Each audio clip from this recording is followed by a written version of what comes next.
All right, and now we're going to get started with actually launching our EC2 instance. So you should be logged in with the user that you created earlier. Just click on that URL that says console with a bunch of numbers, and with your username and password, you should see your username right here with some numbers, and this just means that you are logged in as the IAM user and not as the root user.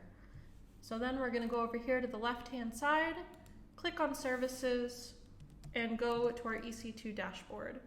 So there we go. I type in EC2, it comes right up. Okay, and now I'm at the EC2 dashboard. So you can see over here on the left-hand side, this menu is going to be different depending on the service that you pick. So now we're in EC2, so it shows EC2. But for instance, if I go to the IAM service,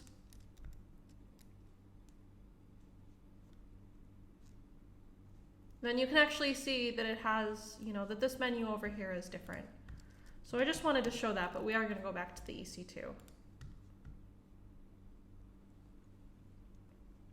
Okay, and you can see here's our dashboard. It shows us how many instances we have running, how many volumes, how many key pairs, load balancers, security groups, the whole deal. All right, and first, what we're going to do is we're going to go to this menu on the left-hand side, and we're going to scroll down.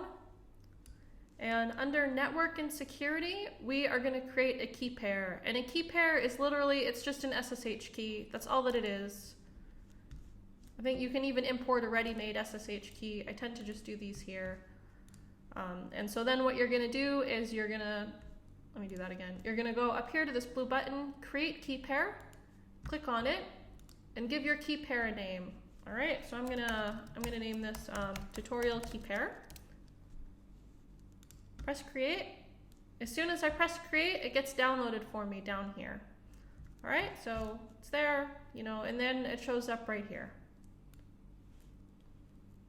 So then what I'm gonna do after I've done that, now that I have my SSH key already, is I'm gonna go back to the EC2 dashboard, and then there's resources, and then there's create instance right underneath that.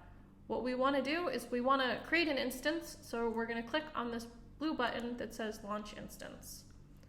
And you can see here there are a lot of different instance types. Actually, I don't know, and I would like it if somebody would tell me. I don't know if this is AMI or AMI. I'm going to say AMI because that's what they say in the Bobiverse. So, that's just what I'm going to go with. You have this default Amazon Linux 2 type. This is the one I normally go with. But you have a lot of other types. You can also go to the marketplace and you can find like a ton of servers there. Like if you've ever used any of the Bitnami services or anything like that, there's just a ton of stuff there. You have different operating systems you can choose from: Red Hat, Ubuntu, Windows. They have some cool deep learning stuff that has, that's already configured with NVIDIA and Intel and Docker NVIDIA, which is pretty neat. There's lots and lots of options for you to look at. Today we're just going with the default though, which is this Amazon Linux 2 AMI. Okay, and then you can see here, then we get lots and lots and lots of other choices, which is really cool. So you can see how easy it is to sort of spin up different resources and choose exactly what you want and choose exactly what you need. For today, we're just going to go with this general purpose, the T2 Micro, which you can also see is free tier eligible. So there's a lot of things that you can do, like you can mouse over stuff and AWS immediately, tells you some information about it. So, there's one here. Every time you see this little information icon, you can see it here. So we're going to go with this one that is free tier eligible, which is fine for today because we're not doing anything with it besides just logging into it. You will notice that it has one CPU and one memory. And over here, this network performance is low to moderate. And you definitely want to pay attention to this stuff. I got kind of trapped once where I was transferring data and I thought, but I don't need any memory and CPU, so I'm just going to go with one of the small boxes.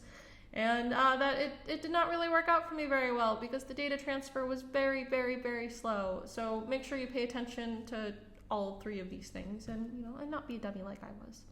All right, so you can see here it goes up pretty high. Obviously some of this depends on your network speed as well, but all these other things seem to be as advertised to me. So then we're going to go to configure the instance details. I only want one of these instances. I wanted to go over this VPC thing. This is virtual private cloud. This is a bit like if you work someplace and there are resources that you can only connect to when you're actually at your workplace or through a VPN. So those are in their own network, right? So virtual private cloud is pretty much a network as far as I can tell. So it's here. If you have to launch a bunch of resources and you need for them all to talk to each other, the easiest thing to do is to make sure that they are all in the same VPC. And say, later on as you're kind of going down your AWS path, you start to use things like CloudFormation and you start to use these pre-built templates.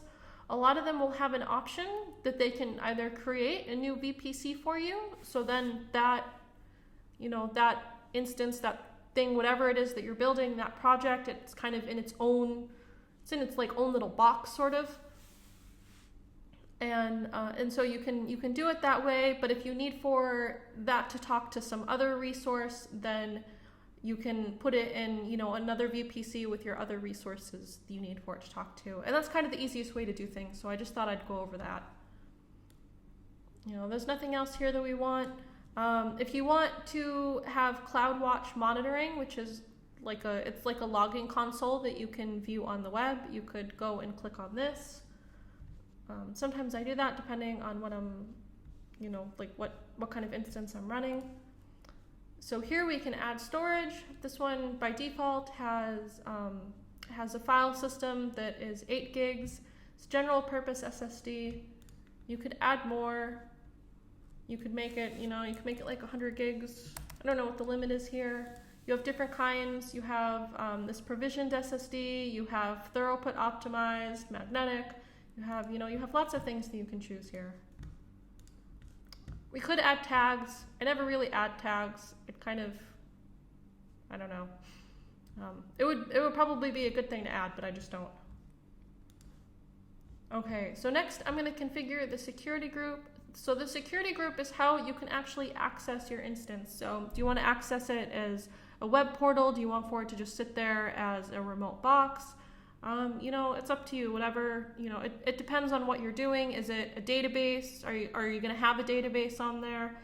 Anything that you want. So for now, this is basically just hanging out as a remote server. I am going to choose create a new security group, and then it gives it a name.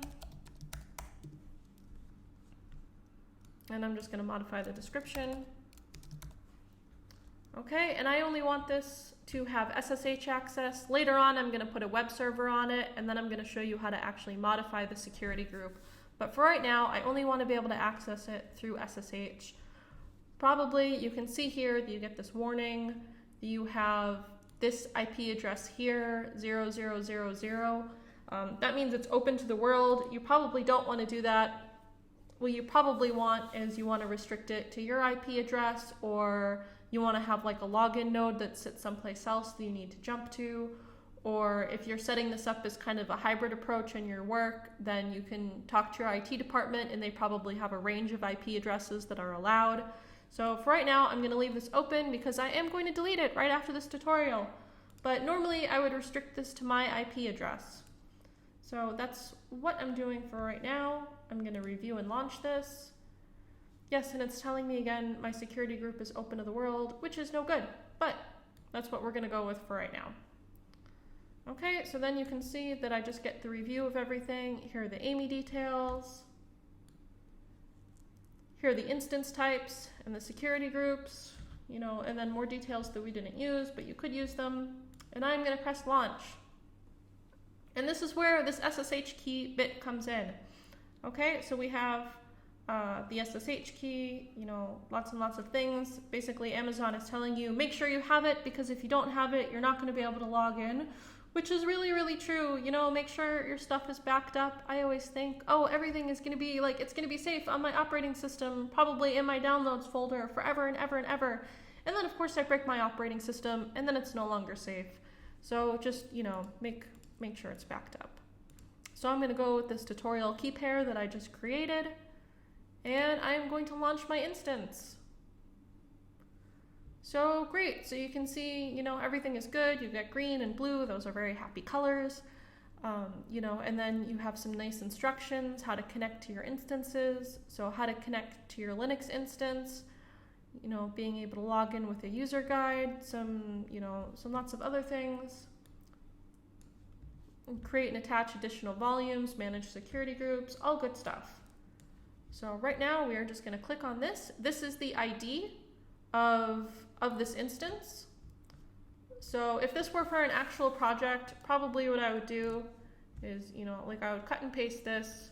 I would go on over to this Amazon users spreadsheet that I have, and I would just put that in there. Or, you know, I'd probably just get just the ID.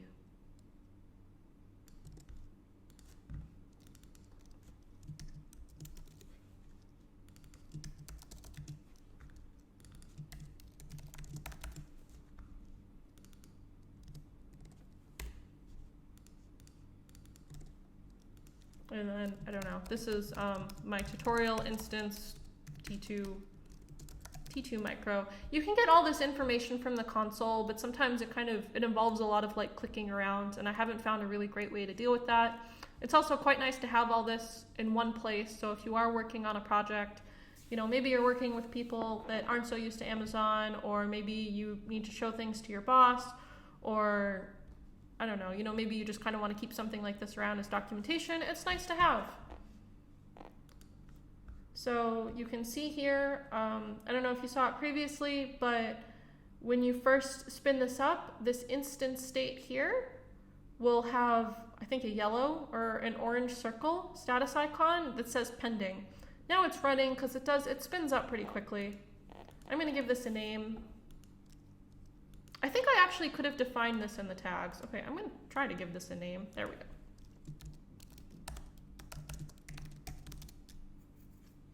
So I named this tutorial server.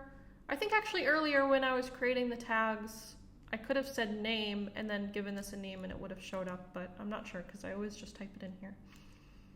Yeah, so then you have, so then you have your server here. It comes up here with this filter. If I press this X button, it would show me all my EC2 instances.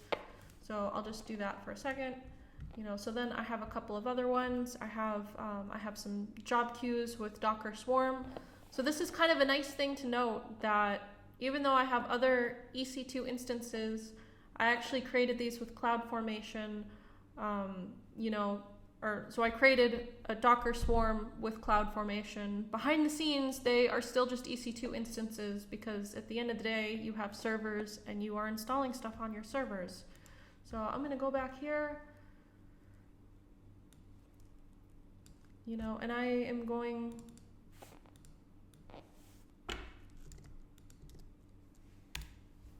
See, and so then I can type that back in there and it comes back up, tutorial server, instance ID.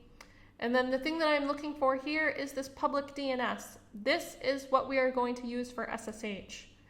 And it's not obvious here. I kind of wish it was a little bit more obvious. I suppose it can't be though, because you can do so much customization, is if it would tell you the user. When you're using the Amazon Linux instance, it's EC2-user. But it's different for the different operating systems. I don't remember what it is for the other operating systems now. But generally you can get it. There will be some kind of like connect to your instance instructions and then you can get the user. Okay, so then you can see this is the public DNS. This is what you use to access it from the outside. This is the private IP address, this is the private IP address. If you were so if you had this behind like a login node and you could only access it from something within your VPC, you would use this one here. But this is open, so we can use this DNS address right here and SSH to our instance, which I will show you how to do that in the next video. Thanks.